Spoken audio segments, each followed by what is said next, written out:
Assalamualaikum warahmatullahi wabarakatuh. Kami dari kelompok 1 dengan anggota saya sendiri Yolanda Argi Utami dengan NPM 1811021001 dan rekan saya Livia Danisha Putri dengan NPM 1811021014. Pada kali ini kami akan membahas mengenai materi hipotesis pasar efisien. Topik yang akan dibahas pada materi kali ini yang pertama ada random walks dan efficient market hypothesis, yang kedua ada implikasi dari IMH atau efficient market hypothesis, yang ketiga ada theory driven study, yang keempat ada apakah suatu pasar efisien, yang kelima ada reksadana dan kinerja analisis. Random walk sendiri yaitu teori pasar saham yang menyatakan bahwa harga saham di masa lampau serta arah harga saham atau pasar secara keseluruhan tidak bisa dipakai sebagai alat untuk meramal pergerakan harga saham di masa mendatang, sebab harga saham bergerak secara acak atau random dan tidak dapat diprediksi. Informasi itu menjadi hal yang penting dalam pergerakan harga saham karena diharapkan oleh para investor untuk menganalisis dan mencoba untuk mengetahui pergerakan dari harga saham. Informasi apa saja yang dapat digunakan untuk memprediksi kinerja saham haruslah telah tersedia dalam harga saham. Karena sebuah informasi itu mengindikasikan bahwa sebuah harga saham itu berada pada underprice, maka para investor itu akan berlomba untuk membeli saham tersebut karena adanya peluang keuntungan dalam saham tersebut. Saham yang banyak dibeli akan mengakibatkan naiknya permintaan sehingga harga saham tersebut akan naik pada tingkat yang wajar. Saham yang secara tiba-tiba naik hingga ke tingkat yang wajar itu saat informasi telah tersedia pastilah dikarenakan terdapat informasi baru tentang saham tersebut. Informasi terbaru itu pastilah tidak dapat diprediksi, karena jika dapat diprediksikan, maka informasi tersebut akan termasuk dalam bagian informasi yang diketahui para investor saat ini. Pada akhirnya, perubahan harga saham yang diakibatkan karena reaksi terhadap informasi baru juga bergerak secara tidak dapat diprediksi. Nah, berdasarkan argumen yang telah saya jelaskan tadi, maka sebuah harga saham itu akan mengikuti yang namanya masuk ke dalam random walk.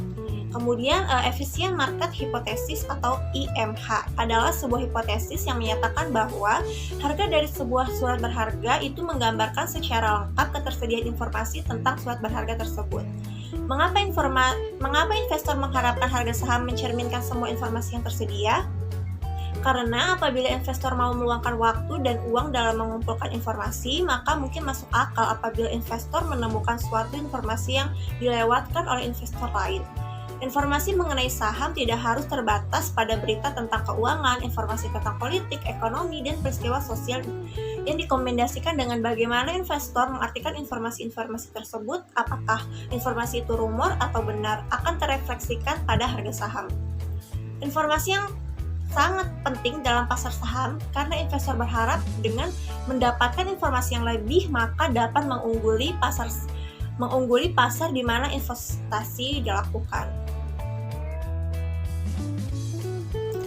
Kemudian efficient market hypothesis ini dapat dibagi menjadi 3 bentuk, yaitu yang pertama weak form, kedua semi strong form, dan yang ketiga ada strong form.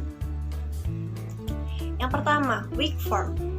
Efisiensi pasar itu dikatakan lemah atau weak form itu karena dalam proses pengambilan keputusan jual beli saham investor menggunakan data harga dan volume masa lalu. Berdasarkan harga dan volume masa lalu itu, berbagai model analisis teknis digunakan untuk menentukan arah harga apakah akan naik atau turun. Asumsi yang ada pada hipotesis ini adalah bahwa harga pasar telah mencerminkan keuangan yang lalu dan data-data berupa harga dan volume perdagangan di masa lalu seharusnya tidak berhubungan dengan keuangan yang akan datang. Jadi, investor tidak bisa memperoleh sedikit keuntungan dengan menggunakan trading rules berdasarkan pada informasi masa lalu yang terdapat di pasar modal. Yang kedua ada semi-strong form. Efisiensi pasar dikatakan setengah kuat atau semi-strong form dalam proses pengambilan keputusan jual Jual beli saham investor menggunakan data harga masa lalu, volume masa lalu, dan semua informasi yang dipublikasikan seperti laporan keuangan, laporan tahunan, pengumuman bursa, informasi keuangan internasional, peraturan perundang-undangan, peristiwa politik, peristiwa hukum, peristiwa sosial, dan yang lain-lain yang dapat mempengaruhi perekonomian nasional. Asumsi yang ada pada hipotesis ini adalah bahwa pada saat investor mengambil keputusan setelah informasi baru dipublikasikan, seharusnya tidak memperoleh keuntungan abnormal karena harga saham telah mencerminkan seluruh informasi yang telah dipublikasikan. Harga saham akan bereaksi dengan cepat dan akurat menyesuaikan tingkat harga yang baru ketika informasi publik diumumkan. Yang ketiga ada strong firm. Efisiensi dikatakan kuat atau strong firm karena investor menggunakan data yang lebih lengkap, yaitu harga masa lalu, volume masa lalu, informasi yang dipublikasikan, dan informasi private yang tidak dipublikasikan secara umum. Kondisi di mana harga saham tidak hanya mencerminkan informasi yang dipublikasikan saja, tapi juga mencerminkan informasi yang tidak dipublikasikan yang dikenal dengan insider information karena mempunyai informasi tersebut adalah pihak yang berada dalam perusahaan.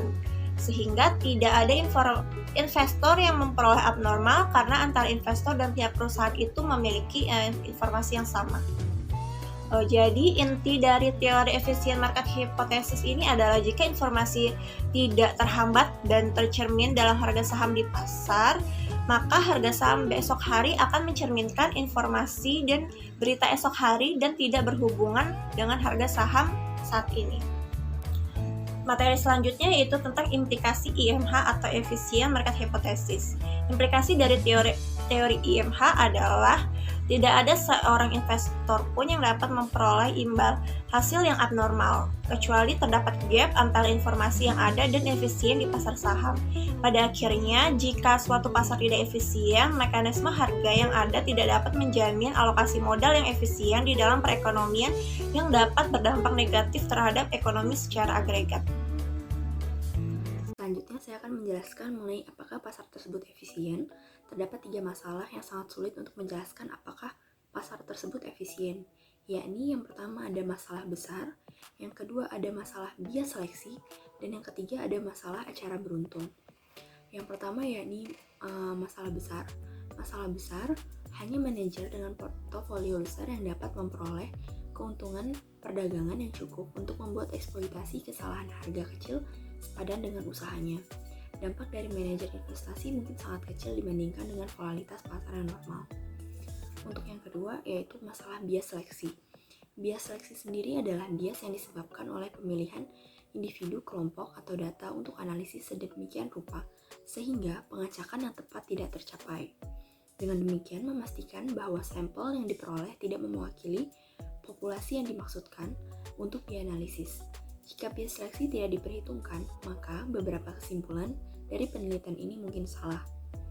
Misalnya seperti seorang analisis investasi menemukan skema investasi yang benar-benar dapat menghasilkan uang dari saham.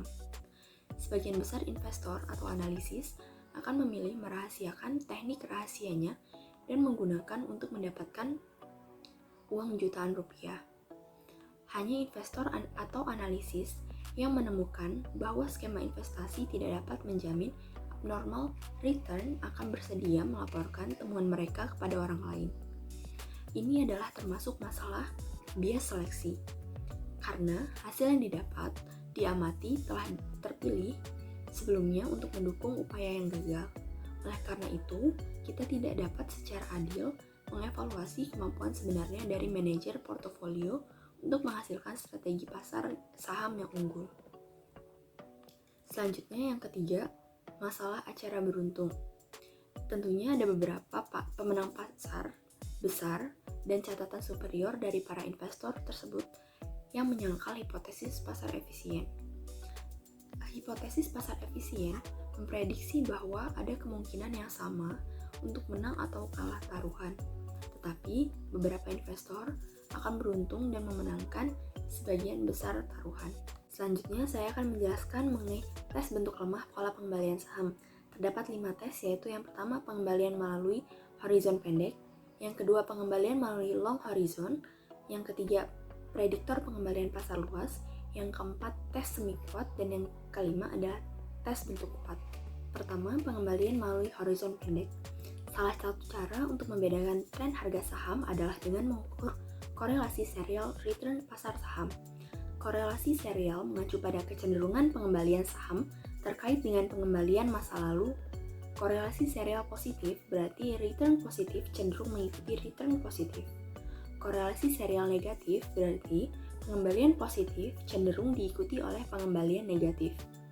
In-stock yang diperdagangkan di New York melalui cakrawala pendek korelasi serial positif kecil ditemukan. Namun, koefisien korelasi cenderung sangat kecil. Beberapa penelitian lain menyimpulkan bahwa sementara kinerja saham individu sangat tidak dapat diprediksi, portofolio saham dengan kinerja terbaik di masa lalu tampaknya mengungguli saham lain dengan keandalan yang cukup untuk menawarkan peluang keuntungan. Yang kedua, pengembalian melalui long horizon. Meskipun studi tentang pengembalian jangka pendek hingga menengah telah mendeteksi momentum dalam harga pasar saham, pengujian pengembalian jangka panjang telah menemukan saran dari korelasi serial jangka panjang negatif yang diucapkan dalam kinerja pasar agregat. Yang ketiga, prediktor pengembalian pasar luas. Beberapa penelitian telah mendokumentasikan kemampuan variabel yang mudah diamati untuk memprediksi pengembalian pasar. Contoh variabel tersebut adalah hasil dividen, hasil pendapatan, data pasar obligasi, dan lain sebagainya. Yang keempat ada tes semi kuat. Anomali pasar memang tes ini diarahkan untuk menguji analisis fundamental. Anehnya, beberapa statistik yang mudah diamati seperti rasio P atau E atau kapitalisasi pasar tampaknya memprediksi pengembalian yang disesuaikan dengan risiko yang tidak normal.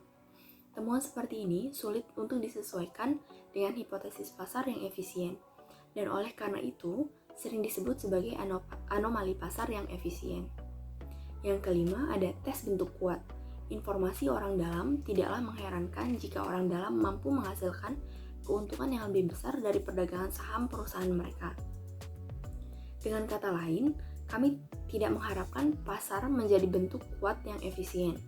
Ada pertanyaan terkait dengan semua anomali tersebut, apakah mereka benar-benar memiliki kekuatan prediksi atau apakah itu hanya artefak data mining. Dalam hal ini, perlu dicatat bahwa beberapa anomali tidak menunjukkan banyak daya tahan setelah dilaporkan dalam literatur akademis.